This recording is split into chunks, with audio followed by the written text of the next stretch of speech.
రామాయణాన్ని మనం ఇతిహాసం అంటాం కదా. అసలు ఇతిహాసం అంటే అర్థమేంటో మీకు తెలుసా?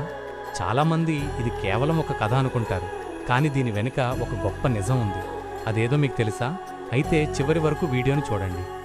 ఇతిహాసం అనే పదాన్ని విడదీస్తే ఇతి హా ఆసం అని వస్తుంది. అంటే ఇది ఇలాగే జరిగింది అని అర్థం. అంటే కల్పన లేని నిజమైన చరిత్ర అని అర్థం. మన భారతీయ సంస్కృతిలో రామాయణం మరియు మహాభారతం మాత్రమే ఇతిహాసాలు. పురాణాలు వేరు, ఇతిహాసాలు వేరు. పురాణాల్లో సృష్టి రహస్యాలు, దేవతల కథలు ఉంటాయి. కానీ ఇతిహాసమైన రామాయణంలో ఒక మనిషి అంటే శ్రీరాముడు భూమి మీద ఎలా జీవించాడు, ధర్మాన్ని ఎలా కాపాడాడు అనే చారిత్రక సాక్ష్యం ఉంటుంది. వాల్మీకి మహర్షి రాముడి కాలంలోనే ఉండి జరిగినది జరిగినట్టుగా రాశారు కాబట్టే ఇది ఇతిహాసమయ్యింది.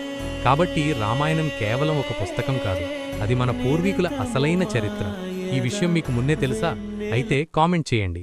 మరిన్ని ఆధ్యాత్మిక రహస్యాల కోసం మన ఛానల్ని ఇప్పుడే సబ్స్క్రైబ్ చేసుకోండి. జై శ్రీరామ్.